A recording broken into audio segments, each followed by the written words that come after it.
of the standard problems in ham radio is getting antennas in the sky, and we're quite lucky here, we've got lots of trees, but sometimes getting things up in trees can be a bit tricky. And for the sake of the argument, let's say we want to get a bit of wire in that tree accurately. It's about 15 metres.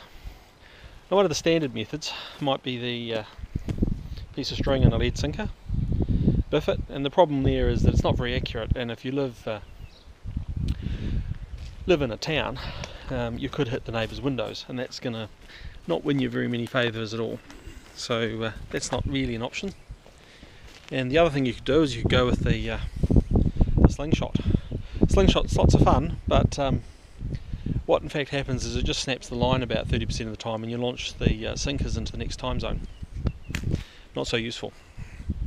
So you can try heavier things to make it more accurately. Make it more accurate. Just about fall over the fence there.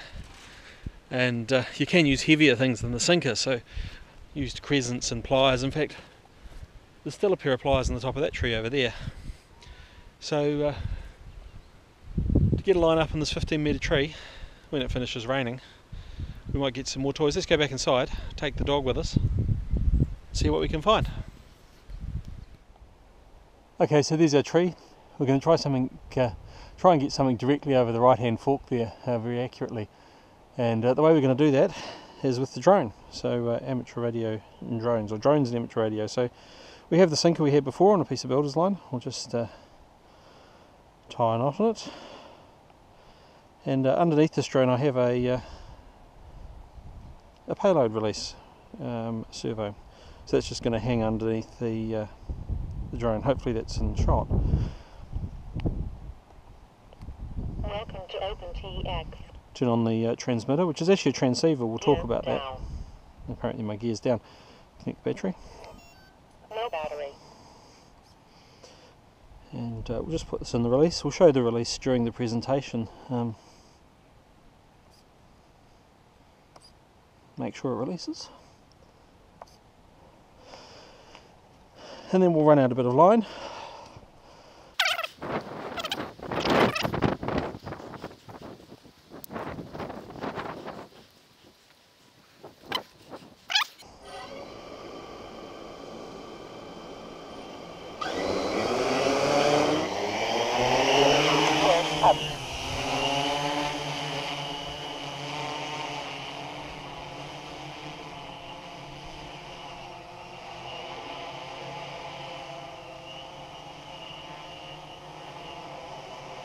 So here you can really see the disadvantage of doing this by yourself. You need a spotter. I'm actually dropping the line in the top of the tree because it's very difficult to judge the distance from in front of the tree there.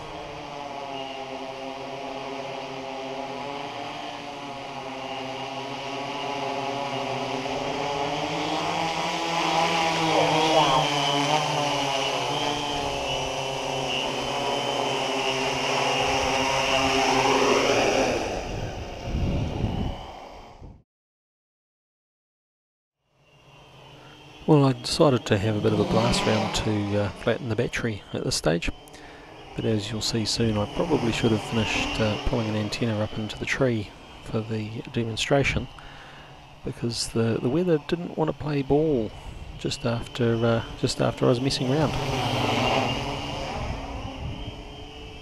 So this footage was taken with the other drone I was using for the video, which is a Phantom from DJI, and I thought I'd take a nice shot of the paddocks. We've still got quite a bit of water about after the flooding over the last couple of weeks, but as you can see there was quite a bit of water on the lens as well, which is I had to back up.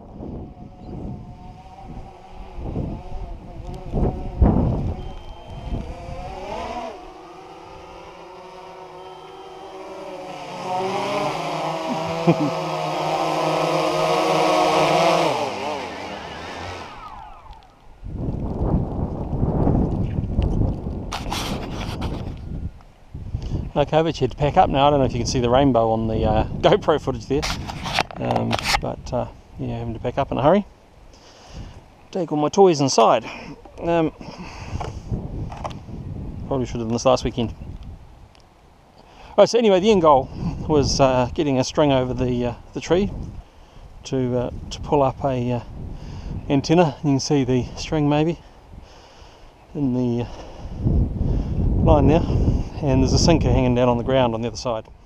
So essentially at this stage all you'd need to do is pull your antenna up into the tree with that line, or maybe pull a heavier rope up with the builder's line, and you'd be in business. But it was starting to rain reasonably heavily at this stage, so I packed up. Hello T, what did you do with the weather, dude? This is distinctly unfun.